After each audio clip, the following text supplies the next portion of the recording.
Hello बच्चों। तो बेटा हम लोग ने लास्ट क्लास में स्टार्ट किया था इन्फेक्शियस डिजीज, और इन्फेक्शियस डिजीज में जो सबसे पहली इन्फेक्शियस डिजीज के बारे में मैंने बात किया था दैट इज प्रोटोजोवन डिजीजेस। और प्रोटोजोवन डिजीज में भी जो सबसे पहला टॉपिक मैंने आपको पढ़ाया था दैट इज मलेरिया। और मुझे लगता है कि मलेरिया के हर एक कॉन्सेप्ट को मैंने बहुत अच्छी तरीके से डिस्कस किया था। तो हम लोग आज की क्लास स्टार्ट करने से पहले सबसे पहले हम लोग मलेरिया का एक क्विक रिवीजन करेंगे।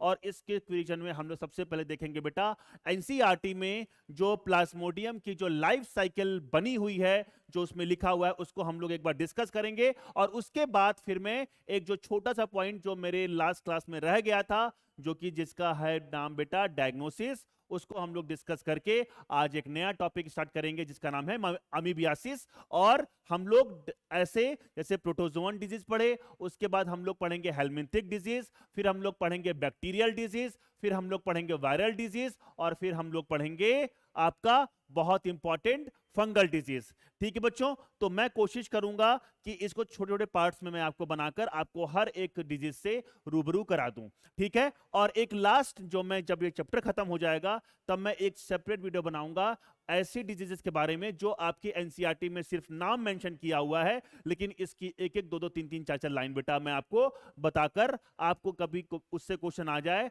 तो आप कभी घबराओ नहीं उन चीजों से। ठीक है, चलिए तो हम लोग स्टार्ट करते हैं बेटा कल प्लाज्मोडियम का लाइफ साइकिल। ठीक है बच्चों, तो अगर हमने बात किया था तो दो तीन पॉइंट आपको बहुत इंपॉर्टेंट याद रखने हैं कि सबसे पहला ऐसा कौन सा स्टेज होता है जिसमें प्लाज्मोडियम ह्यूमन बींग्स को इन्फेक्ट करता है, तो वो क्या था आपका स्पोरोजोइड। दूसरा, ऐसे कौन कौन सी स्पीसीज हैं जो ह्यूमंस में मलेरिया कॉज करती हैं, पहला क्या था आपका प्लाज्मोडियम वाइवेक्स, दूसरा Plasmodium oval, third Plasmodium falciparum, और फोर्थ क्या था आपका प्लाज्मोडियम मेलेराई। ठीक है, चलिए अब इसमें से जो ऊपर की तीन स्पीसीज के मैंने नाम लिए ये कॉज कराते हैं आपका टर्शन मलेरिया, और जो आपका प्लाज्मोडियम मेलेराई होता है वो आपका कॉज कराता है बेटा आपका क्वार्टन मलेरिया। क्यों टर्शन बोला था, क्यों क्वार्टन बोला था, इस चीज को भी मैंने बहुत अच्छी तरीके से डिस्कस कर दिया था। ठीक बच्चों, और उसके बाद जब स्पोरोजोइट हमारे बॉडी में एंटर करता है तो एंटर करने के बाद सबसे पहले वो लीवर को इन्फेक्ट करता है, लीवर की हेपेटोसाइट को इन्फेक्ट करता है, और वहां पर चलाता है अपना एसेक्सुअल रिप्रोडक्शन, और वहां पर स्पोरोजोइट कन्वर्ट होता है आपका मीरोजोइट में। फिर ये मीरोजोइट आपका किसको इन्फेक्ट करेगा बेटा आरबीसीज को, और आरबीसीज में एक नया साइकिल चलाएगा। जो साइकिल आपका लीवर में चल रहा था उस साइकिल को हमने बोला था एक्सो एरिथ्रोसिटिक साइजोगोनी, और जो साइकिल आपका एरिथ्रोसाइट में चल रहा था उसको हम लोग ने बोला था एरिथ्रोसिटिक साइजोगोनी। और इसमें भी बेटा आपका मीरोजोइड जो इन्फेक्ट करेगा, फिर उससे ट्रोफोजोइड बनेगा, फिर साइजोन बनेगा, फिर मल्टीप्लाई होकर वापस से क्या बन जाएगा मीरोजोइड, अगर हम बात कर रहे हैं एरिथ्रोसिटिक लाइफ साइकिल की। ठीक है, आगे बात समझ में, मतलब एरिथ्रोसिटिक में मतलब एरिथ्रोसाइट में जब प्लाज्मोडियम ने इन्फेक्ट किया था उस टाइम की मैं बात कर रहा हूं। ठीक बच्चों, चलिए उसके बाद जब ये मीरोजोइड आरबीसी से रिलीज होते हैं तो कुछ मीरोजोइड अगेन उसी आरबीसी को मतलब कि नए आरबीसी को इन्फेक्ट करेंगे और सेम साइकिल को रिपीट करेंगे, और कुछ मीरोजोइड आरबीसी को इन्फेक्ट करके उसके अंदर बनाएंगे गैमेटोसाइट्स। आगे बात समझ में, फिर ये गैमेटोसाइट्स को कौन इनगल्फ कर लेगा बेटा आपका, कौन इनगल्फ कर लेगा आपका, सिंपल सी बात है बेटा, ब्लड को सक कर रहा है कौन आपका फीमेल एनोफिलिस। फिर वो गैमेटोसाइट कहां पर चले जाएंगे गट ऑफ फीमेल एनोफिलिस, और वहां पर इनका फर्दर डेवलपमेंट होगा माइक्रो और मैक्रोग्रामिड में, और उसके बाद फ्यूजन होगा, जाइगोट बनेगा, फिर उकाइनेट बनेगा दैट इज मोटाइल स्ट्रक्चर। वो उसको इरोड करके कहां पर पहुंच जाएगा बेटा सलाइवरी ग्लैंड में, वहां पर वो oocyst फिर डिवीजन होकर वापस से क्या बना लेगा स्पोरोजोइड, और वापस से फिर एक नए ह्यूमन बीइंग को इन्फेक्ट करने के लिए ये वापस से तैयार हो जाएगा। ठीक बच्चों, तो मुझे लगता है ये पूरा पॉइंट आपको समझ में आ गया होगा, उसी को मैं बता रहा हूं। देखो सिंपल सी बात है, इस मॉस्किटो ने इसको काटा और उसके बाद जब ये स्पोरोजोइड इसके अंदर आया ह्यूमन बीइंग्स के अंदर, सबसे पहले किसको इन्फेक्ट किया लीवर को, और यहां पर स्पोरोजोइड जब ये इसको इन्फेक्ट किए तो यहां पर इनका लाइफ साइकिल स्टार्ट हुआ दैट इज एसेक्सुअल रिप्रोडक्शन था यहां पर, और merozoite converted into sorry sporozoite converted into merozoites. ठीक है, फिर यहां पर मिरोजोइड रिलीज हुए और ये इन्फेक्ट करेंगे आरबीसीज को, और ये साइकिल अगेन एंड अगेन चल सकता है। ठीक है, फिर क्या बने बेटा, आरबीसी के अंदर आपके गैमेटोसाइट ही बने, और उसके बाद गैमेटोसाइट रिलीज होके बेटा ये जो गैमेटोसाइट थे इनको वापस से फीमेल एनोफिलीज ने इनगल्फ कर लिया था और आगे अपनी लाइफ साइकिल को स्टार्ट कर रखा था। तो ये वाला पॉइंट मुझे लगता है आपको समझ में आ गया होगा कि ये वाला जो लाइफ साइकिल मैंने आपको बताना है बेटा, ये वाला जो लाइफ साइकिल है ये लीवर में चल रहा है, और ये है आपका एक्सो एरिथ्रोसिटिक साइजोगोनी। क्या है बेटा, ये आपका एक्सो एरिथ्रोसिटिक साइजोगोनी।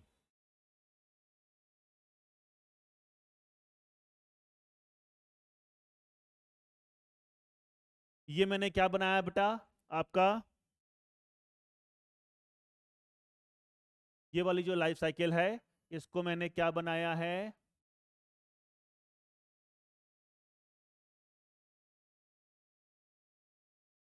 इसको मैंने क्या बोला, एक्सो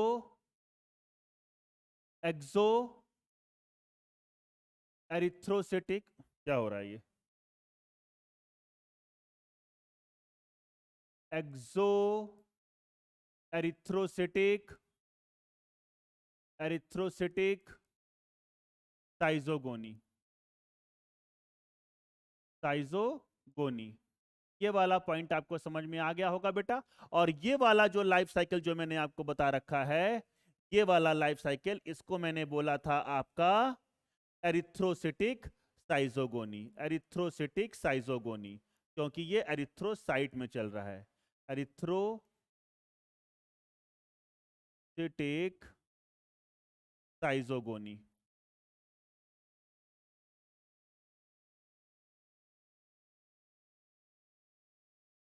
आगे बच्चे बात समझ में, ठीक है, चलिए, ठीक। और ये आपका गैमिटोगोनी है जो कि किस में चलेगा बेटा, आपका मॉस्किटो में। ये आपका क्या मैंने बोल दिया था, गैमिटोगोनी।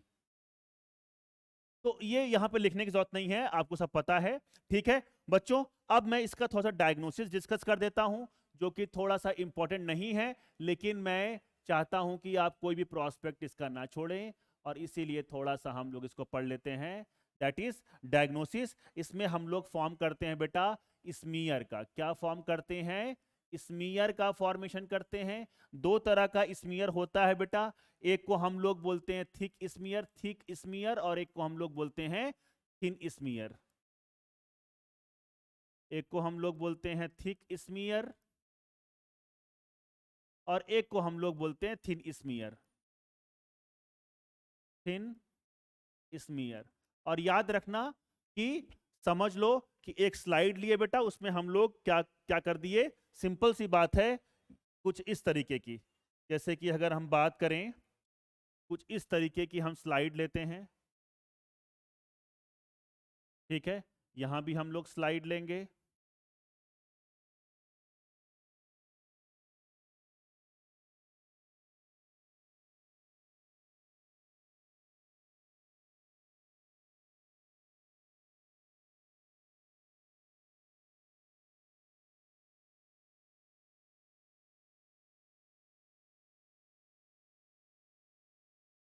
ठीक, ये स्लाइड हो गया बच्चों। और अगर हमने यहां पर ब्लड को थोड़ा सा इस तरीके से रखा, तो ये क्या हो गया आपका थिक स्मीयर। ठीक है, और हमने थोड़ा सा ब्लड को थोड़ा सा फैला दिया कुछ इस तरीके से, तो ब्लड थोड़ा पतला हो जाएगा, जिसको हम लोग क्या बोलते हैं, थिन स्मीयर। ठीक है ना। तो दो हम लोग स्मीयर बनाते हैं, एक को थिक स्मीयर बोलते हैं, एक को थिन स्मीयर बोलते हैं। इससे हम लोग मलेरियल पैरासाइट ब्लड में उपस्थित है, प्रेजेंट है, उससे हम लोग थिक स्मीयर से डिटेक्ट करते हैं। और मलेरियल पैरासाइट का कौन सा स्पीसीज प्रेजेंट है ब्लड में, उसको हम लोग थिन स्मीयर से डिटेक्ट करने का काम करते हैं। और अगर मैं और बात करूं, तो ये तो स्मीयर हो गया पहला। और दूसरा अगर हम लोग बात करते हैं बेटा, तो हम लोग पीसीआर का, पॉलीमरेज चेन रिएक्शन का भी यूज करते हैं। इसमें आपका, हाँ, इसके डायग्नोसिस में। आपने जब बायोटेक्नोलॉजी बेटा जब मैं पढ़ाऊंगा आपको, तो पॉलीमरेज चेन रिएक्शन में आपको पढ़ा दूंगा। ठीक है, चलिए, तो ये वाला पॉइंट आपको समझ में आ गया, तो हम अब और आगे चल सकते हैं, क्योंकि अब हमें देखना है बेटा एक बहुत इंपॉर्टेंट टॉपिक जिसका नाम है अमीबियासिस। और अमीबियासिस को डिस्कस करने से पहले, अमीबियासिस को डिस्कस करने से पहले मुझे एक बहुत इंपॉर्टेंट टॉपिक डिस्कस करना है। ठीक है बच्चों, तो मैंने क्या बोला कि अमीबियासिस को डिस्कस करने से पहले सबसे इंपॉर्टेंट हमको डिस्कस करना है, एक टर्म आता है जिसका नाम है डायरिया। जिसका नाम है बेटा क्या? डायरिया। तो डायरिया क्या होता है, कोई बताएगा? सबको हो रखा है, सबने सुना भी है डायरिया के बारे में। क्या होता है बेटा? एक्चुअली पैसेज ऑफ, इसको हम लोग थोड़ा लिख लेते हैं,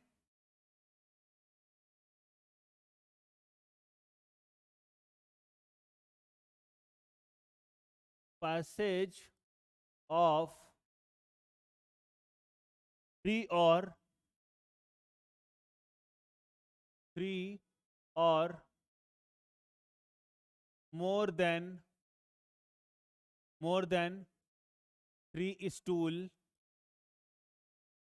पर डे।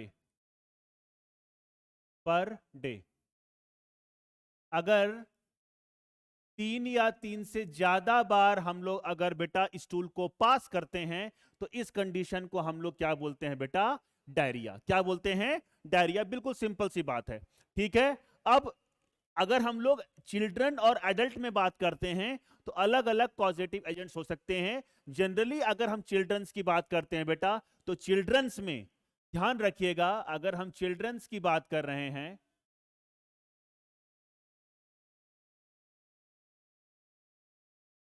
अगर हम चिल्ड्रंस की बात कर रहे हैं तो चिल्ड्रंस में जो डायरिया, जो मोस्ट कॉमन डायरिया होता है बेटा, that is rota virus. Rota virus की वजह से होता है, रोटा वायरस। ठीक है, आ गई बात समझ में? ठीक बच्चों, और रोटा वायरस क्योंकि वायरल डिजीज है बेटा, तो ये क्या होता है? Self limiting. इसको हम लोग अपने बिना कुछ किए ही ये बच्चों में ठीक हो जाएगा। Self limiting, self limiting. ये कुछ दिक्कत आ रही है बेटा, एक मिनट रुकिएगा। चलिए, तो ये क्या है बेटा? आपका सेल्फ लिमिटिंग है, मतलब अपने आप ठीक हो जाएगा। लेकिन हमें एक चीज का ध्यान रखना पड़ेगा, और वो ध्यान इस बात का रखना पड़ेगा बच्चों, बहुत इंपॉर्टेंट बात ये है कि ये हमको ध्यान रखना पड़ेगा कि उस बच्चे में डिहाइड्रेशन ना हो पाए। और डिहाइड्रेशन से बचने के लिए हम लोग यूज करते हैं बेटा ओआरएस। ओआरएस।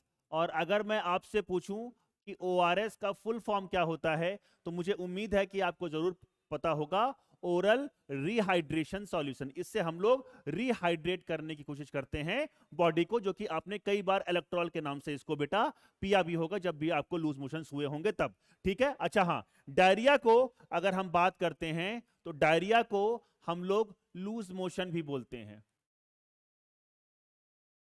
डायरिया को हम लोग लूज मोशन भी बोलते हैं। ठीक है, तो इस चीज को भी आप याद रखिएगा, मोस्ट कॉमन वर्ड यही है, लूज मोशन। ठीक है, चलिए, अब अगर हम बात करते हैं एक और टर्म की, अगर हम एक बात करते हैं बेटा और टर्म की, जो कि बहुत इंपॉर्टेंट टर्म है, जिसका नाम है,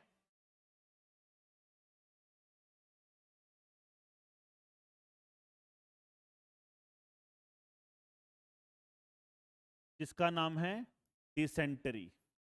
क्या नाम है बेटा? डिसेंट्री। और अगर हम बात करते हैं डिसेंट्री की, तो ये डायरिया से कैसे डिफर करता है, इस चीज को थोड़ा सा बेटा हमें पता होना चाहिए, क्योंकि हम एक मेडिकल स्टूडेंट हैं, और जब तक हमें ये पता नहीं होगा तो हम लोग आगे कैसे बढ़ पाएंगे। ठीक बच्चों, चलिए, तो हम लोग स्टार्ट करते हैं डिसेंट्री का। तो डिसेंट्री में डायरिया तो होगा ही, डिसेंट्री में डायरिया तो होगा ही। इसका मतलब कि डायरिया डिसेंट्री के अंदर आता है, ये पहला पॉइंट हो गया। दूसरे पॉइंट की अगर हम बात करते हैं बच्चों, तो ये भी बहुत इंपॉर्टेंट है कि इसमें एब्डोमिनल पेन होगा। एब्डोमिनल पेन, एब्डोमिनल पेन मतलब पेट में क्या होगा बेटा? दर्द होगा, या मरोड़ के साथ दर्द होगा, जिसको हम लोग क्रैम्प्स बोलते हैं। क्या बोलते हैं बेटा? क्रैम्प्स। थर्ड पॉइंट की अगर हम लोग बात करते हैं, स्टूल मिक्स्ड विद ब्लड और म्यूकस।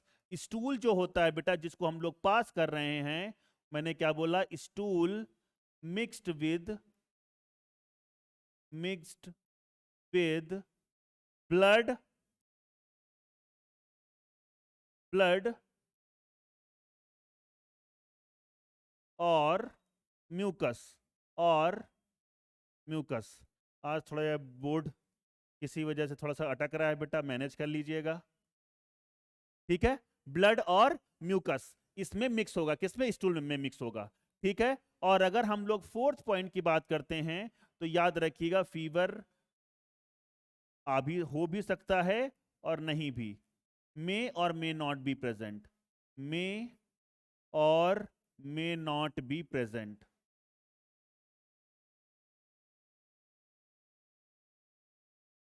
मतलब फीवर हो भी सकता है और नहीं भी हो सकता है। ठीक बच्चों, तो ये चीजें अपने को देखने को मिल सकती है ना। और इसी को हम लोग डीवीडी भी बोलते हैं बेटा, डायरिया वोमिटिंग। और वोमिटिंग जनरली इसमें देखने को नहीं मिलती है, तो मैं बहुत ज्यादा इसमें डिस्कस नहीं करूंगा। ठीक है, अभी आपको यही पॉइंट याद रखना है। तो डिसेंट्री और डायरिया में आपको डिफरेंस समझ में आ गया होगा कि अगर हम डायरिया की बात कर रहे हैं तो अगर हम एक दिन में 3 से ज्यादा या 3 से ज्यादा बार अगर स्टूल को पास करें तो उसको हम लोग क्या बोलते हैं? डायरिया या लूज मोशन। ठीक है, इसको ठीक करने के लिए हम लोग ओआरएस का यूज करते हैं। ठीक है, अब हमें डिसेंट्री की अगर हम बात करनी है बच्चे, अगर हम किसकी बात कर रहे हैं? डिसेंट्री की बात कर रहे हैं, जो कि बहुत इंपॉर्टेंट टॉपिक है। तो आइए देखते हैं। डिसेंट्री दो टाइप की हम लोग पढ़ेंगे यहां पर आपके लेवल पे बेटा। हम लोग डिसेंट्री की अगर बात कर रहे हैं तो हम लोग दो टाइप की डिसेंट्री के बारे में बात करने वाले हैं। दो टाइप की डिसेंट्री के बारे में बात करने वाले हैं। एक बेटा अगर हम बात करते हैं, एक डिसेंट्री को अगर हम लोग बोलते हैं, सबसे पहली बात कि एक तो होती है बेटा आपकी बैक्टीरियल। क्या होती है बेटा? बैक्टीरियल। मतलब कि एक डिसेंट्री किससे हो सकती है? आपकी बैक्टीरिया से हो सकती है। ठीक है, और एक जो हमको अभी पढ़ना है क्योंकि हम प्रोटोजोवन पढ़ रहे हैं, तो एक किससे हो सकती है बेटा? आपकी प्रोटोजोआ से। तो ये वाला पॉइंट तो मुझे समझ में आ गया कि डिसेंट्री दो पॉजिटिव एजेंट हो सकते हैं, एक बैक्टीरियल हो सकता है और एक क्या हो सकता है बच्चा? आपका प्रोटोजोवन। ठीक है, बैक्टीरिया से होने वाली जो आपकी डिसेंट्री होती है, इसको हम लोग बोलते हैं बैसिलरी डिसेंट्री। क्या बोलते हैं बेटा? बैसिलरी डिसेंटरी। ये वाला पॉइंट समझ में आया क्या? और प्रोटोजोआ से होने वाली डिसेंट्री को, प्रोटोजोआ से होने वाली डिसेंट्री को बताइए बेटा हम लोग क्या बोलते हैं? Amoebic dysentery. Amoebic dysentery. तो ये वाला पॉइंट भी अपने को समझ में आ गया। आज कुछ बोर्ड थोड़ा सा बेटा काम अच्छे से नहीं कर रहा है। डिसेंटरी। ठीक है, तो एक मैंने क्या बोला बच्चा? आपका अमीबिक डिसेंट्री, और एक मैंने क्या बोला? आपका बैसिलरी डिसेंट्री। मुझे लगता है ये वाला पॉइंट समझ में आ गया। ठीक है, अब ये वाला पॉइंट सब समझ में आ गया तो हमें ये देखना पड़ेगा कि बैसिलरी डिसेंट्री का कॉजेटिव एजेंट कौन सा है, कौन एजेंट है जो कि इसको कॉज कर रहा है। तो बैसिलरी डिसेंट्री को कॉज करता है बेटा शाइजेला शाइजेला डिसेंट्रियाई। क्या बेटा? शाइजेला डिसेंट्री। ठीक है, ये एक बैक्टीरिया है। ठीक, और अगर हम अमीबिक डिसेंट्री की बात कर रहे हैं तो ये कॉज करता है, बहुत इंपॉर्टेंट नाम आपने सुना होगा बेटा, एंट अमीबा हिस्टोलिटिका। क्यों सुना होगा? क्योंकि हम 11th को पढ़कर आ चुके हैं। तो एंट अमीबा हिस्टोलिटिका, तो ये वाला पॉइंट भी मुझे समझ में आ गया। ठीक है बच्चों, चलिए। और इस वाली इसको इसको हम लोग शाइजेला डिसेंट्री से होने वाली बैसिलरी डिसेंट्री को हम लोग शिजेलोसिस के नाम से भी जान सकते हैं। किसके नाम से बेटा? शिजेलोसिस। इसको हम लोग क्या बोल सकते हैं? शिजेलोसिस। ठीक है, और इसको हम लोग बोलते हैं अमीबियासिस, जो कि हमें पढ़ना है। अमीबियासिस। तो मुझे लगता है अब आपको कोई दिक्कत यहां पर नहीं हो रही होगी कि what is shigellosis and what is amoebiasis. तो मैंने दोनों चीज को बहुत अच्छे से आपको बता दिया कि डिसेंट्री दो तरह का हो सकता है, एक सॉरी एक बैक्टीरिया से हो सकता है, एक प्रोटोजोआ से हो सकता है, एक को हम लोग बैसिलाई डिसेंट्री बोलते हैं, एक को हम लोग अमीबिक डिसेंट्री बोलते हैं, एक को शाइजेला ये किससे होगा आपका शाइजेला डिसेंट्रियाई से, और एक किसके होगा बेटा आपका एंटमीबा हिस्टोलिटिका से, इसको हम लोग बोलते हैं सिजिलोसिस और इसको हम लोग बोलते हैं अमीबियासिस। ये वाला पॉइंट समझ में आ गया क्या बच्चों? अगर ये वाला पॉइंट समझ में आ गया होगा तो मैं अब और आगे चल सकता हूं, क्योंकि अब मुझे क्या डिस्कस करना है? अमीबियासिस। क्या डिस्कस करना है बेटा? अमीबियासिस। ठीक है, चलिए। तो देखिए, यही मैंने स्टार्ट किया था क्या? अमीबियासिस। तो अब मैं स्टार्ट कर सकता हूं क्या? अमीबियासिस। आइए, तो अगर हम अमीबियासिस को बात करते हैं, अमीबियासिस की बात करते हैं, तो इसका एजेंट तो हम लोग ने पहले ही देख लिया। इसका एजेंट तो हम लोग ने पहले ही देख लिया। एजेंट क्या है इसका? एंट अमीबा हिस्टोलिटिका। एंट अमीबा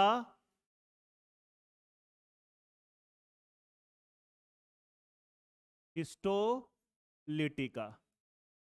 ठीक है, एंटमीबा हिस्टोलिटिका। ठीक बच्चों, और याद रखिएगा एंटमीबा हिस्टोलिटिका बहुत इंपॉर्टेंट चीज मैं बताने जा रहा हूं अभी कुछ देर में। ठीक है, याद रखिएगा, ये जो आपका बेटा, क्योंकि प्रोटोजोवन डिजीज है, तो ये है आपका लार्ज इंटेस्टाइन का पैरासाइट। क्या बच्चा मैंने बोला? ये क्या है आपका? लार्ज इंटेस्टाइन का पैरासाइट है। लार्ज इंटेस्टाइन का पैरासाइट है। और लार्ज इंटेस्टाइन में भी अगर हमने बात करनी है, अगर लार्ज इंटेस्टाइन में भी हमने बात करनी है, तो ये एक्चुअली होता है आपका कोलॉन। कहां पे रहता है बेटा? कोलॉन में रहता है। ठीक है, चलिए, तो इसका एजेंट हम लोग डिजीज कैसे पढ़ेंगे? एजेंट पढ़ेंगे, फिर मोड ऑफ ट्रांसमिशन पढ़ेंगे, फिर थोड़ा सा पैथोजेनेसिस, फिर क्लिनिकल फीचर्स, क्योंकि क्लिनिकल फीचर हमने पहले ही देख लिए। ठीक है, चलिए, तो मुझे ये लगता है समझ में आ गया। अब हम लोग इसमें क्या देखेंगे बेटा? Mode of transmission. कि मोड ऑफ ट्रांसमिशन क्या हो सकता है, कैसे ये फैलता होगा। मोड ऑफ ट्रांसमिशन याद कीजिए, शुरुआती लेक्चर्स इन सब चीजों को मैंने बहुत अच्छे तरीके से डिस्कस किया था। और अगर हम किसकी बात कर रहे हैं बेटा? मोड ऑफ ट्रांसमिशन की, तो ये होता है फीको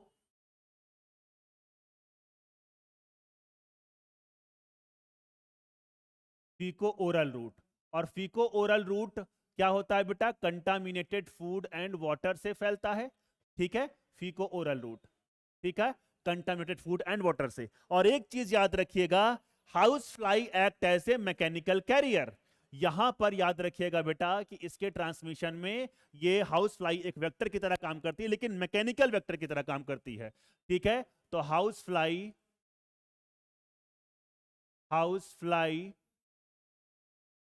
act as a mechanical carrier। Mechanical carrier. ठीक है, मैकेनिकल कैरियर का मतलब ये होता है बेटा कि ये जो आपका एंटमीबा हिस्टोलिटिका होगा, ये इसके शरीर के अंदर नहीं ग्रो कर रहा है, ये इसके शरीर से चिपक जाएगा। मतलब सपोज करें पैर जहां पे जैसे जिसके थ्रू बेटा ये बैठ रहा होगा, तो पैर में एंटमीबा हिस्टोलिटिका बैठ गया। अब ये अगर हाउस फ्लाई किसी फूड पे जाकर बैठ जाएगी, तो उस फूड को क्या कर देगी? कंटामिनेट कर देगी। तो मुझे लगता है कि आपको मोड ऑफ ट्रांसमिशन भी समझ में आ गया। ठीक है, अब मोड ऑफ ट्रांसमिशन के बाद जो हमको देखना है, दैट इज पैथोजेनेसिस।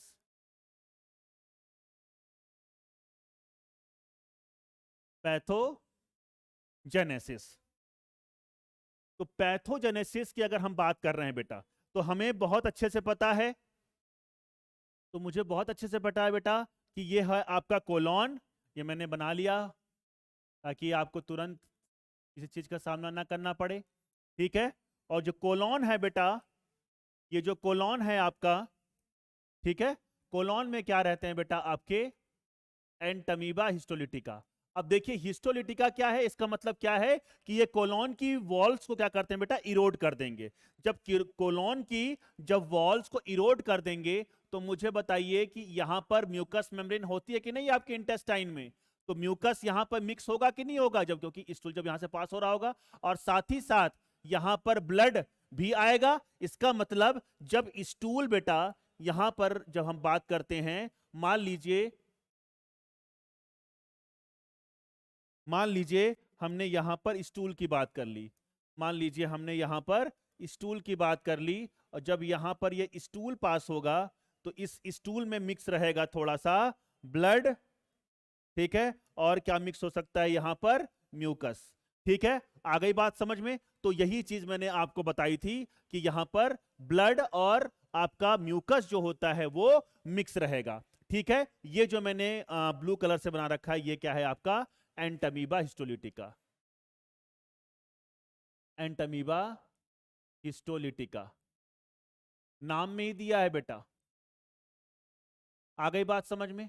अब एक बात और समझो, एक बात और समझो, कभी कभी ये कोलॉन की वॉल को इरोड करके, कभी कभी ये कोलॉन की वॉल को इरोड करके, सुनना बात ध्यान से, ये पहुंच जाता है बेटा कहां पर, लीवर में। कहां पर पहुंचता है, लीवर में। और लीवर में पहुंचने के बाद ये बहुत सारे पस एब्सेस का फॉर्मेशन करेगा, मतलब पस वहां पर बनाएगा बेटा, पस एब्सेस। और इसी को हम लोग क्या बोलते हैं, अमीबिक लीवर एब्सेस। क्या होता है बेटा, अमीबिक लीवर एब्सेस। इसको हम लोग क्या बोलते हैं, अमीबिक लीवर एब्सेस। याद रखिएगा इस चीज को,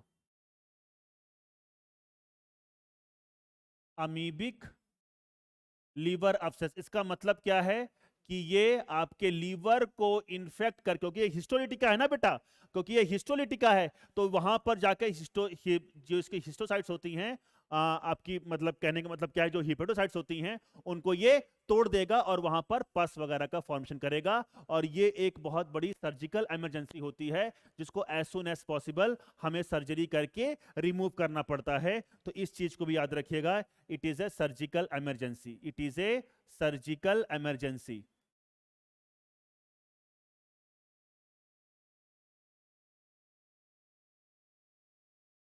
आ गई बात समझ में? ठीक है बच्चों, चलिए, तो ये वाला पॉइंट समझ में आ गया, तो यही है इसका सिंपल सा पैथोजेनेसिस। ठीक बेटा, अब याद रखिएगा, याद रखिएगा, सिंपल सी बात है। इसके जो एग होते हैं बेटा, एग होते हैं ये यहां से बाहर आ जाएंगे, जिसको मैं बोलूंगा क्या, एग वगैरह। ठीक है, ये एग्स इसके बाहर आ गए, और ये एग्स किसी फूड, फूड और वाटर को कंटामिनेट कर सकते हैं, फूड, सॉयल एंड वाटर। आज पता नहीं क्या हो रहा है, ये बोर्ड अच्छे से काम नहीं कर रहा है। फूड, सॉयल एंड वाटर को क्या करेगा बेटा, कंटामिनेट कर देगा। और इसीलिए ये कैसे फैलता है आपका, पीको ओरल रूट से। हाँ, पर्सनल हाइजीन भी इंपॉर्टेंट है बेटा। कभी किसी ने शौच किया और अच्छे से हाथ नहीं धोया और उसी से हम फूड का इंटेक कर लिए, तो उसके थ्रू भी बेटा ये फैल सकता है। तो यही सिंपल सी क्या था, इसका पैथोजेनेसिस था। ठीक बच्चों, चलिए, अब पैथोजेनेसिस की बात अगर हम बात करते हैं इसके क्लिनिकल फीचर्स की, तो क्लिनिकल फीचर्स तो हम लोग बात कर लिए ना बेटा। जो डायरिया, क्योंकि अमीबिक डिसेंट्री है तो इसमें सिंपल सी बात है, वही सब चीजें देखने को मिलेंगी जो मैंने आपको डिसेंट्री में बताया। तो अगर हम बात करें सिंपल सी फटाफट क्लिनिकल फीचर्स की, इसकी बात करें बेटा, क्लिनिकल फीचर्स की, तो याद रखिएगा क्लिनिकल फीचर में सबसे पहला क्या होगा आपका, डायरिया, डायरिया। दूसरा abdominal pain and cramps, abdominal pain and cramps.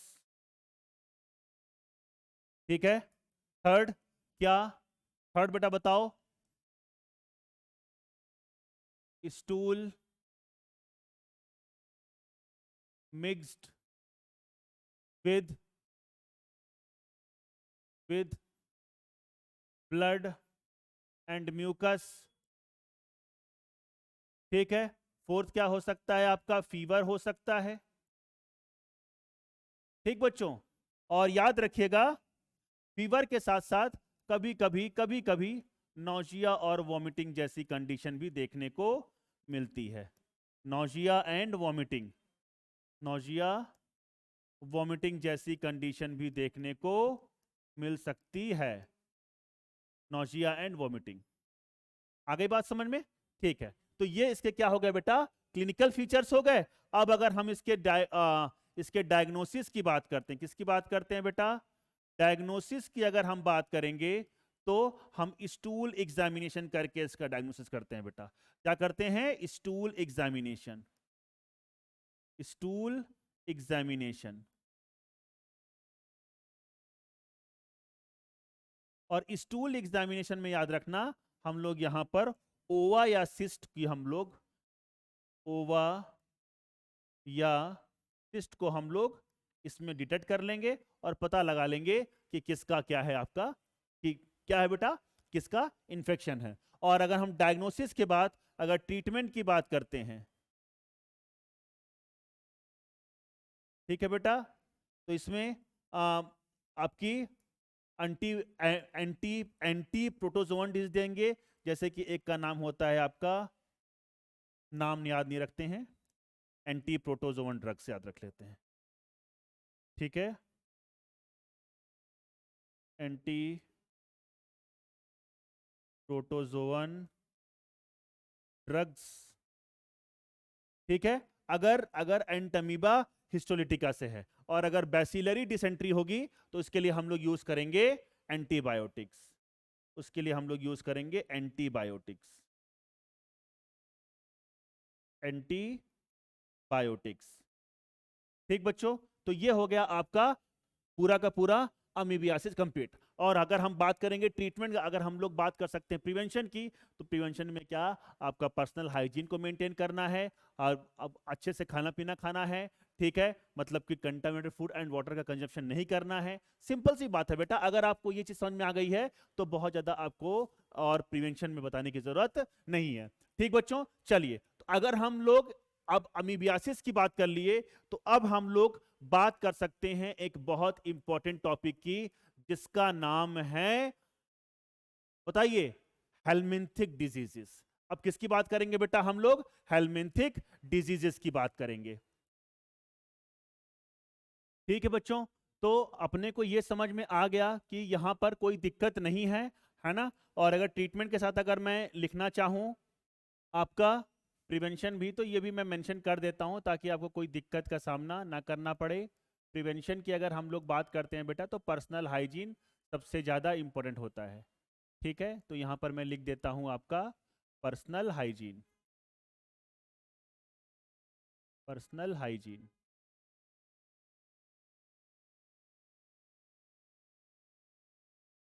ठीक है। चलिए, तो ये वाला पॉइंट भी अपने को समझ में आ गया। अब हम लोग जो डिस्कस करेंगे बेटा, हम लोग डिस्कस करने वाले हैं हेलमिंथिक डिजीजेस के बारे में, ठीक है। तो प्रोटोजोन डिजीज में हमने दो ही पढ़नी थी, एक मलेरिया पढ़ना था जो कि हमने पढ़ लिया, और सेकंड हमने पढ़ना था क्या बेटा, अमीबियासिस। अब क्या पढ़ना है बेटा हम लोग को, हेलमिंथिक डिजीज। और हेलमिंथिक डिजीज में अगर हमने बात करनी है किसकी, एस्केरियासिस की। किसकी बात करनी है, एस्केरियासिस की, ठीक है। कुछ चीजें याद रखिएगा जो कि बहुत इंपॉर्टेंट होती है, कहीं ना कहीं हम इन चीजों की गलती करते हैं। जैसे कि अगर अभी मैं अमीबियासिस पढ़ा के आ रहा हूं, तो वहां पर मैंने बताया था कि एंटमीबा जो हिस्टोलिटिका होता है वो आपका लार्ज इंटेस्टाइन का पैरासाइट होता है, ठीक है। अब अगर हम बात कर रहे हैं बेटा एस्केरियासिस की, ठीक है, तो सुनना बात ध्यान से में, ठीक है बेटा। अगर हम बात कर रहे हैं एस्केरियासिस के, तो सबसे पहले इसके हम लोग एजेंट के बारे में बात करेंगे कि कौन सा एजेंट होता है जो कि एस्केरियासिस को कॉज करेगा। और बताइए ये क्या होगा बेटा, आपका एस्केरिस लुम्ब्रिकॉइड्स, एस्केरिस लुम्ब्रिकॉइड्स या लम्ब्रिकॉइड, जो भी आप बोलना चाहो, लुम्ब्रिकॉइड्स। क्योंकि हम लोग 11th पढ़ के आ चुके हैं, तो अपने को थोड़ा सा पता होना चाहिए कि एस्केरिस लम्ब्रिकॉइड जो बिलोंग करता है बेटा, वो एस्के हेलमिंथीस से बिलोंग करता है। किससे बिलोंग करता है बेटा, एस्के हेलमिंथीस से, एस्के हेलमिंथीस से बिलोंग करता है, ठीक है। आपने अगर बहुत सारे फाइलम पढ़े होंगे, आपने बहुत सारा बेटा फाइलम पढ़ा होगा, कौन कौन सा फाइलम पढ़ा होगा आपने, आपने पढ़ा होगा प्रोटोजोआ, पोरीफेरा, याद आ रहा है। प्रोटोजोआ की हम बात नहीं करते हैं, हम लोग अगर एनिमल किंगडम की बात करते हैं तो हम लोग पढ़ते हैं पोरीफेरा, निडेरिया, टीनोफोरा, ठीक है। उसके बाद फिर प्लेटी हेलमिंथीस, उसके बाद बात करते हैं एस्के हेलमिंथीस की, ठीक है। और याद रखिएगा एस्के हेलमिंथीस की अगर हम बात करते हैं बेटा, तो इसी को हम लोग क्या बोलते हैं, बताइए, जो आपका प्लेटीहेल्मिन्थेस होती है उसको हम लोग बोलते हैं फ्लैट वॉर्म्स, और इसको हम लोग क्या बोलते हैं, राउंड वॉर्म्स।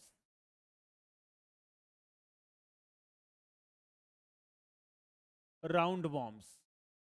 आ गई बात समझ में बच्चों? और इसी के अंदर आता है एक सब फाइलम जिसको हम लोग क्या बोलते हैं, निमेटोहेल्मिन्थेस, और निमेटोहेल्मिन्थेस में आते हैं निमेटोड्स। तो निमेटोड्स, तो एक्चुअली जो हम लोग जो पढ़ते हैं बेटा वो हम लोग निमेटोड्स ही पढ़ते हैं, और जो एस्केरिस लम्ब्रिकॉइड्स है ये क्या है आपका, निमेटोड्स है। ठीक है, चलिए तो ये वाला पॉइंट थोड़ा सा मैंने आपको 11th का रिवाइज कराया ताकि आपको कोई दिक्कत यहां पर ना हो। ठीक है, अब अगर हम लोग यहीं पर थोड़ा सा इसके बारे में अगर बात कर लें, अगर हम इसके लार्वा के बारे में बात कर लें, किसके बारे में बात कर लें बेटा, अगर हम लोग इसको लार्वा के बारे में बात करें तो याद आ रहा होगा आपको रैबिडिटी-फॉर्म लार्वा। रैबिडिटी-फॉर्म लार्वा होता है बेटा इसका।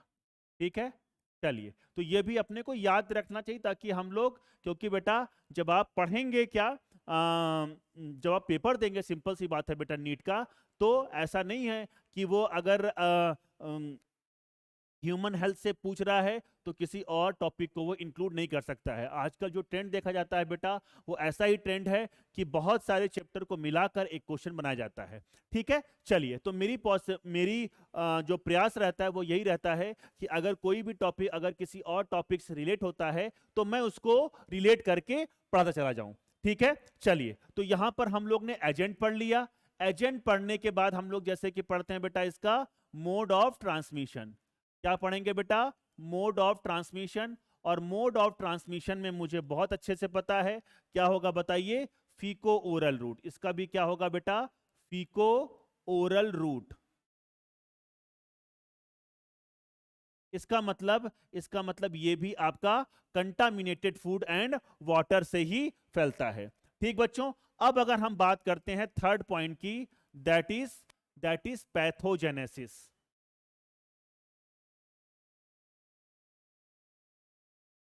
पैथोजेनेसिस। पैथोजेनेसिस के बाद बेटा मैं आपको क्लिनिकल फीचर पढ़ाऊंगा।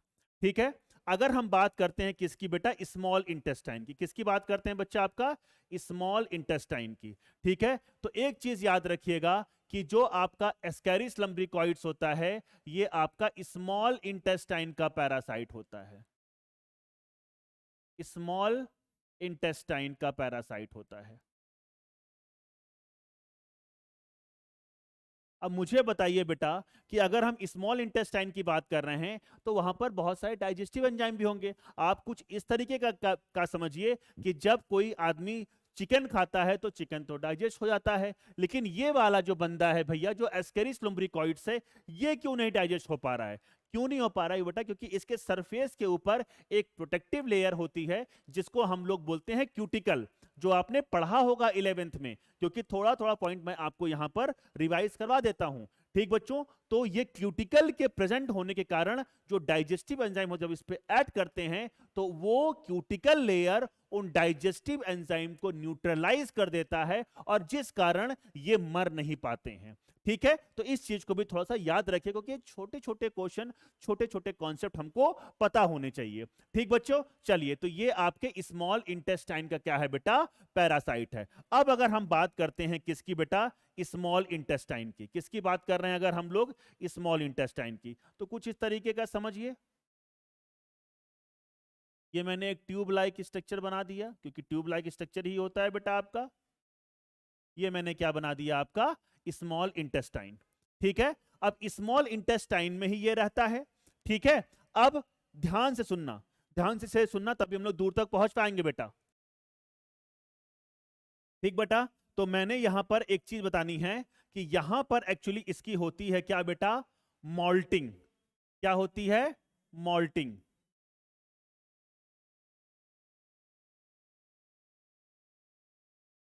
एक मिनट, मॉल्टिंग। अब मॉल्टिंग का मतलब क्या होता है, बहुत डिटेल में नहीं जाऊंगा बेटा क्योंकि कोई मतलब नहीं है।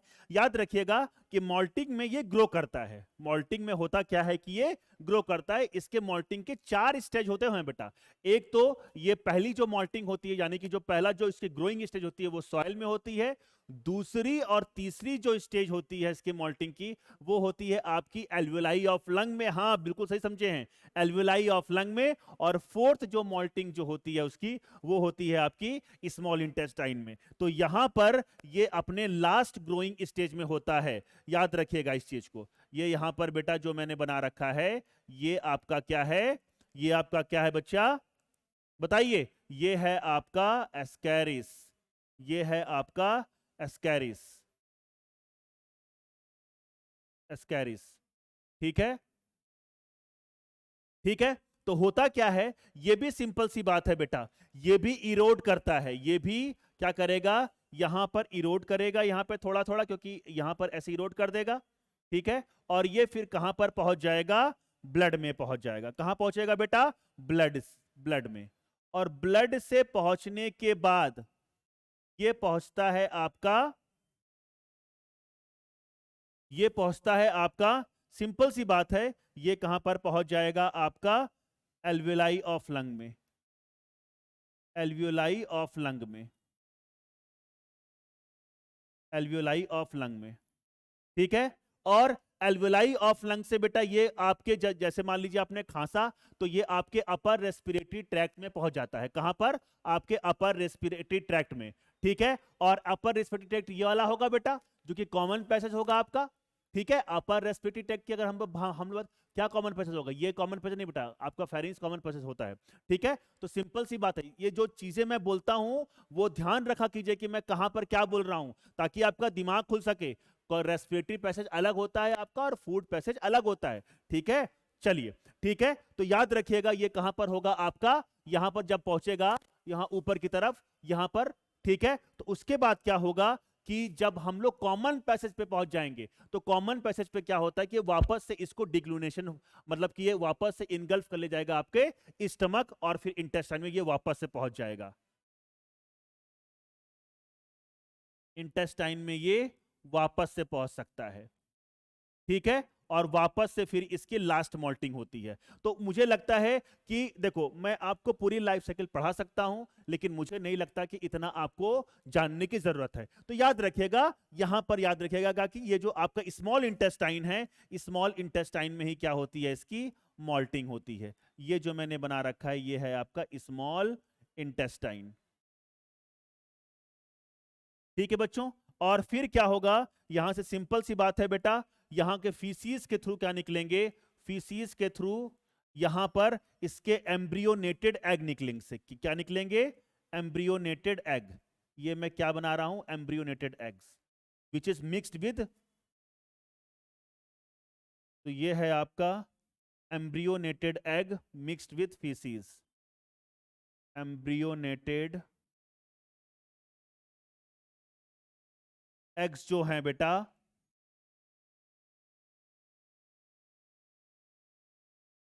Mixed with faeces. ठीक है, ये फीसेज में मिक्स हो जाएंगे, और फिर ये क्या कर सकते हैं, किसी food and food and water and soil को क्या कर सकते हैं, कंटामिनेट। तो फूड, सॉइल एंड वाटर को कंटामिनेट कर सकते हैं, और फिर इसी अगर कंटामिनेटेड फूड को अगर किसी ने कंज्यूम कर लिया, कंज्यूम कर लिया, तो ये वापस से कहां पर पहुंच जाएंगे, आपका इंटेस्टाइन में। तो मुझे लगता है ये पूरा पॉइंट अब आपको समझ में आ गया होगा, ये पूरा पॉइंट अब आपको समझ में आ गया होगा। ठीक बच्चों, चलिए, तो ये छोटा सा, एक छोटा सा फिजियोलॉजी मैंने पैथोफिजियोलॉजी बताया, जो कि आपको पता होना है, पैथोजेनेसिस बताई, एक्चुअली पैथोफिजियोलॉजी नहीं, पैथोजेनेसिस बताई। ठीक बच्चों, चलिए, अब यहां पर पैथोजेनेसिस को देखने के बाद अब हम लोग देख सकते हैं एक इसका क्लिनिकल फीचर। इसका क्या देख सकते हैं बेटा, क्लिनिकल फीचर।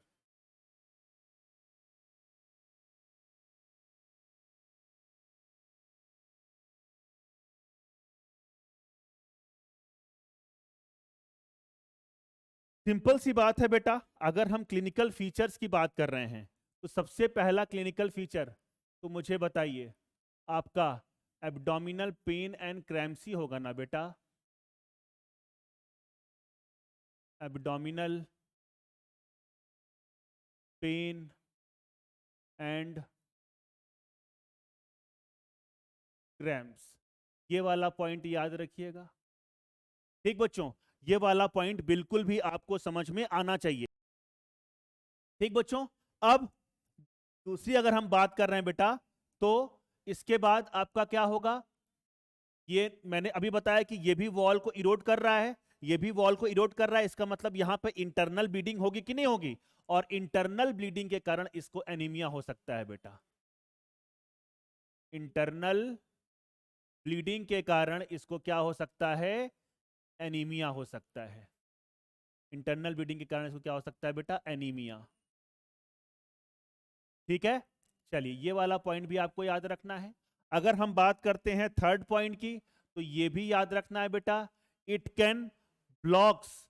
ठीक है बेटा, ये आपके इंटेस्टाइनल को क्या कर सकता है, ब्लॉक कर सकता है। इंटेस्टाइनल ब्लॉकेज, इंटेस्टाइनल ब्लॉकेज, ये इंटेस्टाइन को बेटा क्या कर सकता है, ब्लॉक कर सकता है, ब्लॉकेज। और मोस्ट सीरियस कंडीशन में ये इंटेस्टाइनल परफोरेशन भी करा सकता है। इंटेस्टाइनल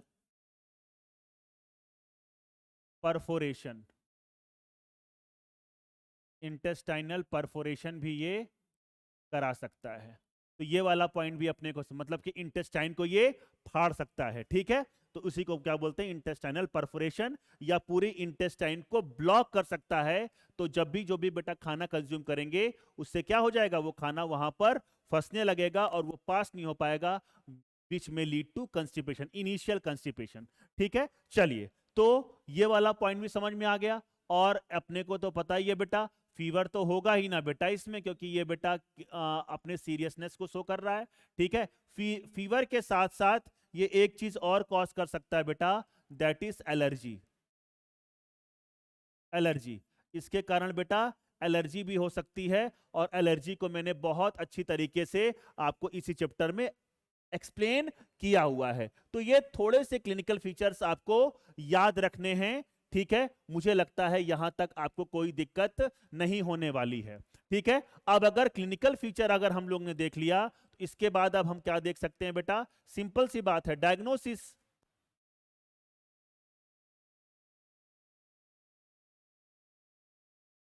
और डायग्नोसिस की अगर हम बात कर रहे हैं, इसमें भी बेटा हम क्या करते हैं, आपका स्टूल का एग्जामिनेशन करते हैं, स्टूल एग्जामिनेशन। ठीक है, और हम लोग स्टूल को चेक करके पता लगाएंगे, एम्ब्रियोनेटेड एग का पता लगाएंगे, एम्ब्रियोनेटेड एम्ब्रियोनेटेड एग का पता लगाएंगे। ठीक है, और ट्रीटमेंट में एंटी हेलमिंथिक ड्रग्स देंगे बेटा, सिंपल सी बात है, अगर हम ट्रीटमेंट की बात कर रहे हैं, anti helminthic drugs, anti helminthic, anti helminthic drugs बहुत सारी होती हैं बेटा, ड्रग्स के नाम अपने को मैं नहीं बताना चाहूंगा, अल्बेंडाजोल, मेट्रोनिडाजोल तो होती हैं, तो बस याद रखिएगा एंटी हेलमिंथिक ड्रग्स। और प्रिवेंशन में सिंपल सी बात है बेटा, पर्सनल हाइजीन, और जो भी आपको फूड वगैरह है वो साफ सुथरा फूड खाना है। ठीक है, आपको नाली वाली गुपचुप नहीं खानी है। ठीक है, चलिए, तो ये वाला पॉइंट भी अपने को समझ में आ गया। ठीक, अब हमको एस्कैरियासिस हमने देख लिया, तो एक चीज और मैं आपको यहां बताना चाहूंगा बेटा, कि याद रखिएगा, it is the most common helminthic disease in the human beings. बेटा ये आपके अफ्रीका वगैरह जहां पर बहुत ज्यादा पर्सनल हाइजीन मेंटेन नहीं होती है, जहां पर बहुत ज्यादा पोवर्टी है, उस जगह पर वहां पर ये बहुत ज्यादा फैलता है। ठीक है, चलिए, तो मैं यहां पर एक पॉइंट और लिख देता हूं, most common helminthic disease in the human beings, most common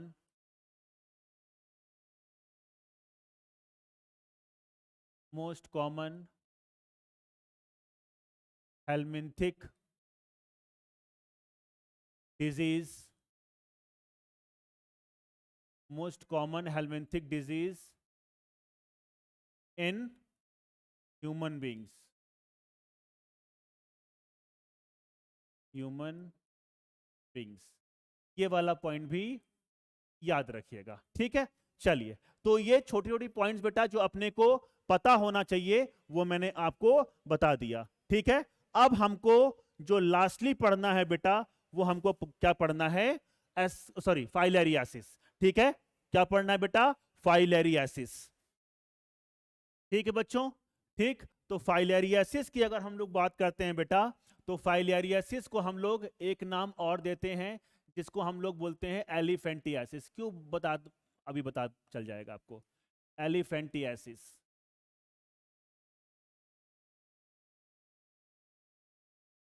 actually ये वाला वीडियो बेटा मैं दोबारा रिकॉर्ड कर रहा हूँ, ठीक है। कल मैंने वीडियो रिकॉर्ड किया था, बट उसको अब वीडियो के मर्जिंग ना होने की वजह से वो वीडियो थोड़ा सा करप्ट हो गया, और इसीलिए मैं इस वीडियो को वापस से रिकॉर्ड कर रहा हूँ, ठीक है बच्चों।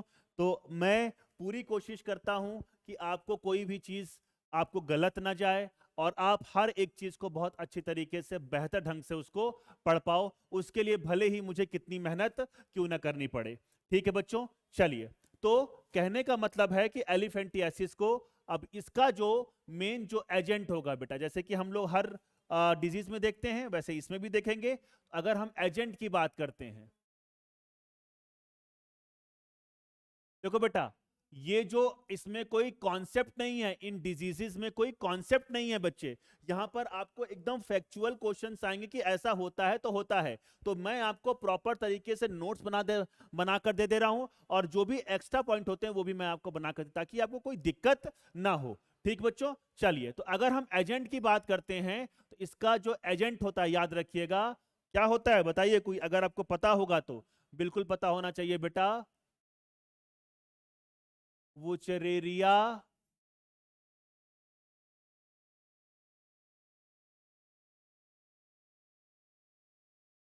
बैंक्रॉफ्टी। क्या बोला मैंने बेटा, वुचरेरिया बैंक्रॉफ्टी, ठीक है। इसको ब्रग्या मलाई भी बोलते हैं, लेकिन उसको याद करने की जरूरत नहीं है, इतना काफी है, ठीक है।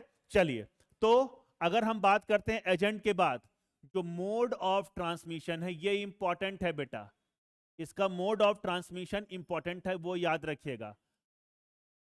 फाइलेरियासिस का मोड ऑफ ट्रांसमिशन है आपका बहुत इंपॉर्टेंट, ये फैलता है एक वेक्टर के थ्रू। एक वेक्टर मतलब कि ये वेक्टर बॉर्न डिजीज है बेटा।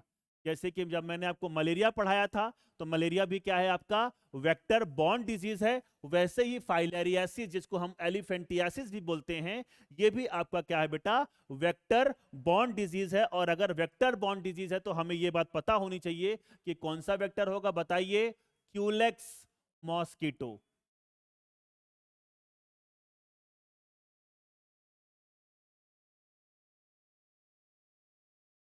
क्यूलेक्स मॉस्किटो, ये वाला पॉइंट बच्चों याद रखिएगा, ठीक है। और मैं आपको होमवर्क देता हूं, बाकी मैं तो पढ़ाऊंगा ही। डेंगू बताइएगा बेटा कि जो डेंगू होता है वो डेंगू वायरस से होता है, और वो भी एक वेक्टर बॉर्न डिजीज है। तो वो कौन सी ऐसी मॉस्किटो है जो कि डेंगू को फैलाने का मतलब कि वेक्टर की तरह काम करती है, देख के आइएगा, नहीं देख के आओगे तो मैं तो बताऊंगा ही बेटा, ठीक है। चलिए, तो क्यूलेक्स मॉस्किटो इसको बेटा ट्रांसमिट करने का काम करती है, तो मोड ऑफ ट्रांसमिशन इसका इंपॉर्टेंट है, ठीक है। चलिए, तो इसको हम लोग यहां पर क्लिनिकल फीचर्स हम लोग इधर देखेंगे, लेकिन इससे पहले मैं आपको थोड़ा सा क्लिनिकल फीचर्स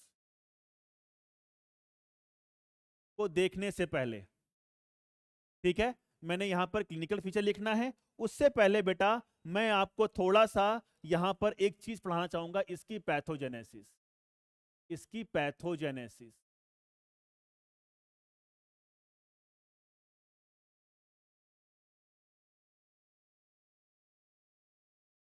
ठीक है। तो बेटा मैंने यहाँ पर एक छोटा सा डायग्राम लिया है, ठीक है। और मैं आपको थोड़ा सा ये पैथोजन समझाने से पहले थोड़ा सा ब्रीफ रिव्यू दूंगा लिम्फेटिक सिस्टम के बारे में। सिंपल सी बात है बेटा, यहाँ से ब्लड आता है, ऑक्सीजनेटेड ब्लड, और आपके टिश्यू को ऑक्सीजनेटेड ब्लड दिया जाता है, और फिर यहाँ से डीऑक्सीजनेटेड ब्लड को कैरी करके वापस से हार्ट तक ले जाया जाता है। कुछ फ्लूइड बेटा यहां से ऊज आउट होके बेटा आपके इंटरस्टिशियम में आता है। तो याद रखिएगा इसी इंटरस्टिशियम में होता क्या है, सुनना पूरी बात ध्यान से। इसी इंटरस्टिशियम में आपके जो पैथोजेंस होते हैं, ये जो पैथोजेंस जो मैं बना रहा हूं, ये जाकर यहां पर एक्यूमुलेट होंगे पहले, और उस पैथोजन के बारे में अभी हम बात करेंगे बेटा। ठीक है, वो पैथोजन है क्या वो अभी आपको बात समझ में आ जाएगी। ठीक है, सुनना पूरी बात ध्यान से। ठीक है, क्यूलेक्स जो मॉस्किटो होती है, ठीक है, सुनना बात ध्यान से, क्यूलेक्स जो मॉस्किटो होती है,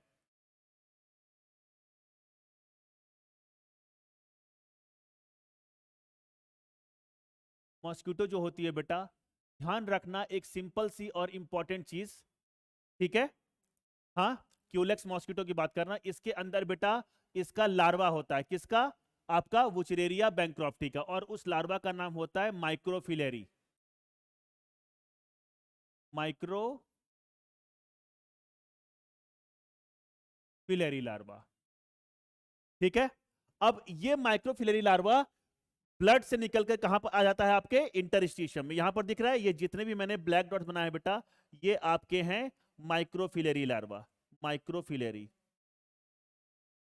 और यहां पर इनका क्या होता है, डेवलपमेंट, क्या होता है, इनका डेवलपमेंट। और डेवलपमेंट होने के कारण अब ये ग्रो करके ये जो आपके लिम्फेटिक वेसल्स होते हैं इनको ब्लॉक कर देते हैं। ये लिम्फेटिक वेसल्स को क्या कर देते हैं बेटा, ब्लॉक कर देते हैं, क्योंकि लिम्फेटिक जो आपको लिम्फेटिक सिस्टम का जो काम होता है, वो जो बचा कुचा जो इंटरस्टिशियल फ्लूइड जो रहता है उसको वापस से ब्लड में पहुंचाने का काम कौन करता है, आपका लिम्फेटिक सिस्टम करता है। आपने 11th में पढ़ा होगा कि it is a accessory root होता है जो कि इंटरस्टिशियल फ्लूइड को वापस से ब्लड में पहुंचाने का काम करता है।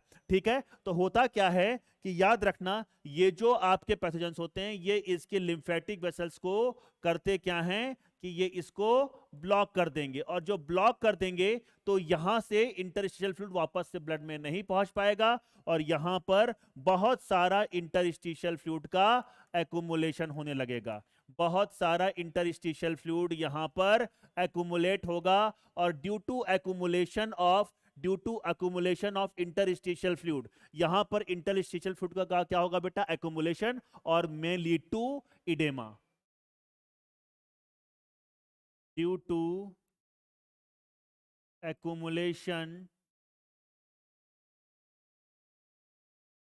accumulation of interstitial fluid। आज बोर्ड बहुत परेशान कर रहा है बेटा, इडेमा। ठीक है, चलिए, तो ये क्या, इडेमा हो जाएगा। ठीक है, और ये इडेमा जनरली देखने को मिलता है बेटा आपके, क्योंकि आपके जो डिस्टल पार्ट्स होते हैं वहां पर फ्लूइड एक्युमुलेशन ज्यादा देखने को मिलता है, तो आपके पैरों में और स्क्रोटम में ये ज्यादा देखने को मिलता है। और याद रखना कि ये ब्लॉक करता है, इसका मतलब माइक्रोफिलेरी जो लार्वा था, याद रखिए, इसने लिम्फेटिक वेसल्स को, लिम्फेटिक कैपिलरीज को क्या किया बेटा, ब्लॉक किया। लिम्फेटिक कैपिलरीज को ब्लॉक कर दिया, और ब्लॉक होने के कारण ये कॉज कर रहा है इडेमा, ये कॉज कर रहा है इडेमा।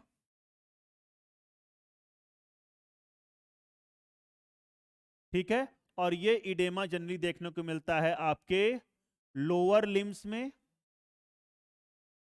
लोअर लिम्स में। और लोअर लिम्स बेटा आप याद रखिएगा, बहुत इंपॉर्टेंट चीज अगर मैं बताऊं कि यहां पर जब फ्लूइड एक्युमुलेट, तो यह पांव जो होगा बहुत ज्यादा स्वेल कर जाएगा, बहुत ज्यादा उसमें स्वेलिंग हो जाएगी, बहुत ज्यादा उसमें इडेमा देखने को मिलेगा, और ये रिजेंबल करने लगेगा बहुत बड़े मोटे पांव की तरह, जैसे हाथी का पांव होता है बेटा, और इसीलिए इसको नाम क्या दिया जाता है, आपका एलिफेंटियासिस। ठीक है, और जो दूसरा इडेमा देखने को मिलता है वो आपका स्क्रोटम में देखने को मिलता है। तो ये दो चीजें आप याद रखिएगा।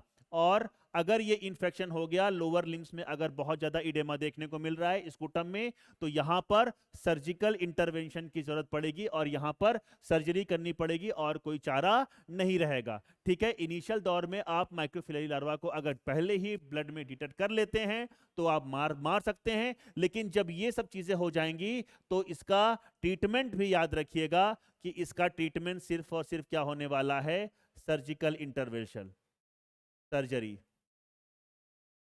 सर्जरी करके इस ब्लॉकेज को क्या किया जाएगा बेटा, खत्म किया जाएगा। ठीक है, आ गई बात समझ में?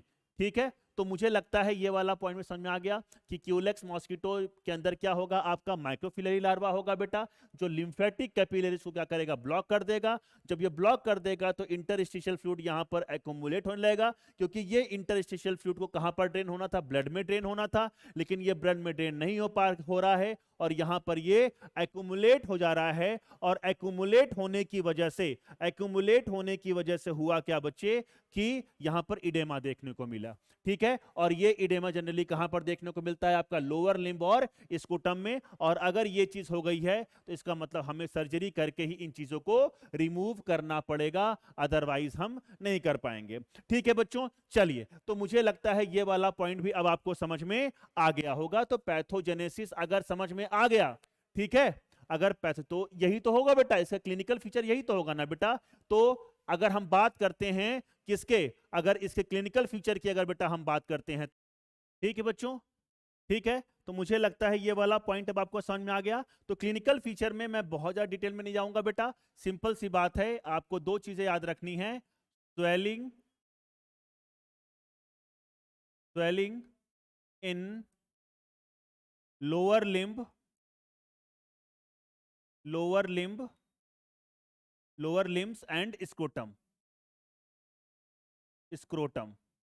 ठीक है, तो ये दो चीजें याद रखिएगा। और बहुत सारी और डिफॉर्मिटीज हो सकती है बेटा, बहुत सारी डिफॉर्म चीजें हो सकती हैं, ठीक है, आपके बॉडी में, लेकिन अपने को बस इतना ही याद रखना है। क्लिनिकल फीचर्स के बाद, क्लिनिकल फीचर के बाद मुझे बताओ, अगर हम क्लिनिकल फीचर के बाद अगर इसका डायग्नोसिस बोलें,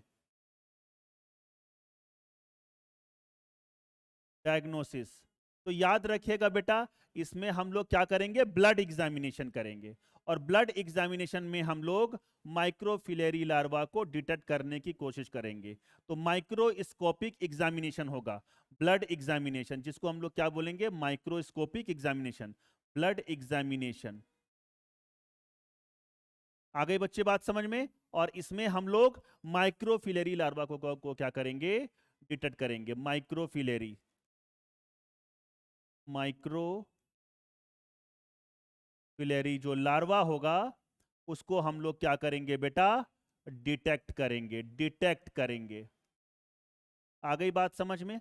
चलिए, और डायग्नोसिस के बाद सिंपल सी बात है, ट्रीटमेंट, ट्रीटमेंट में सिंपल सी बात है बेटा, हम लोग एंटी हेलमिंथिक ड्रग्स का यूज करेंगे। एंटी हेलमिंथिक ड्रग्स और सर्जरी इनिशियल दौर में हम लोग कर सकते हैं बेटा, एंटी हेलमिंथिक ड्रग माइक्रोफिलरी लार्वा को मारने के लिए। अगर हम इसको पहले ही डिटेक्ट कर लिए तब। डाई एथिल कार्बामेजिन बेटा एक ड्रग होती है जो इसको मारने का काम करती है, ठीक है, वो ड्रग का नाम आपको याद नहीं करना है। तो यहां पर होता है बेटा आपका फाइलेरियासिस खत्म। तो आज हमने प्रोटोजोवन डिजीज में अमीबियासिस खत्म किया, और हेलमिंथिक डिजीज में बेटा हम लोग ने खत्म किया आपका एस्कैरियासिस, और दूसरा हमने खत्म किया बेटा आपका फाइलेरियासिस। अगला जो वीडियो मैं बनाऊंगा इन्फेक्शियस डिजीज से रिलेटेड बनाऊंगा, उसमें मैं पढ़ाऊंगा आपको बैक्टीरियल डिजीज, जिसमें दो डिजीज की बात करनी है। एक बात करेंगे हम लोग कॉमन कोल्ड की जो कि वायरल डिजीज है, और एक हम लोग बात करेंगे रिंग वॉर्म की जो कि है फंगल डिजीज में। तो ये जो नेक्स्ट लेक्चर होगा उसमें हम लोग बची हुई डिजीजेस को कवर कर लेंगे। ठीक है बच्चों, तो बिल्कुल सिंपल सी बात है बेटा, इससे फैक्चुअल क्वेश्चंस आते हैं जो कि आपको याद रखना है, उसके क्लिनिकल फीचर, उसका एजेंट क्या होगा, मोड ऑफ ट्रांसमिशन क्या होगा, इन सारी चीजों को याद रखना है। अमीबियासिस में क्या आपको मैंने बताया, डायरिया क्या होता है, डिसेंट्री क्या होता है, ठीक है बच्चों। और उसके बाद फिर मैंने बताया कि डिसेंट्री कौन करा सकता है, आपका बैक्टीरिया, प्रोटोजोआ, ठीक है। फिर मैंने आपको बताया कि मोड ऑफ ट्रांसमिशन क्या हो सकता है बेटा, इसका फीको ओरल रूट हो सकता है। कहां पर ये किसको अगर हम बात करते हैं तो लार्ज इंटेस्टाइन को इन्फेक्ट कर रहा है। क्या क्या क्लिनिकल फीचर है वो मैंने आपको बता दिया, ठीक है। और उसके बाद फिर मैंने आपको बताया, बहुत इंपॉर्टेंट चीज बताई बेटा मैंने आपको, हेलमिंथिक डिजीज। याद रखिएगा दोनों ही नेमेटोड्स हैं। अगर हम बात कर रहे हैं, अगर हम बात कर रहे हैं बच्चा इसकी, कहां गया, एस्केरियासिस के बाद फाइलेरियासिस, ठीक है। याद रखना बच्चों, याद रखना बहुत इंपॉर्टेंट, ये भी आपका नीमेटोड ही है, नीमेटोड ही है बेटा, ठीक है। और याद रखना एक चीज और, एस्केरिस को हम लोग कॉमन राउंड वॉर्म के नाम से भी जानते हैं। एस्केरिस को हम लोग कॉमन राउंड वॉर्म के नाम से भी जानते हैं। अच्छा ये कहां पहुंच गए हम लोग, एस्केरिस ये रहा, ठीक है। तो एस्केरिस को मैं एक चीज और लिख देता हूं, कॉमन राउंड वॉर्म, तो ये भी याद रखिएगा, कॉमन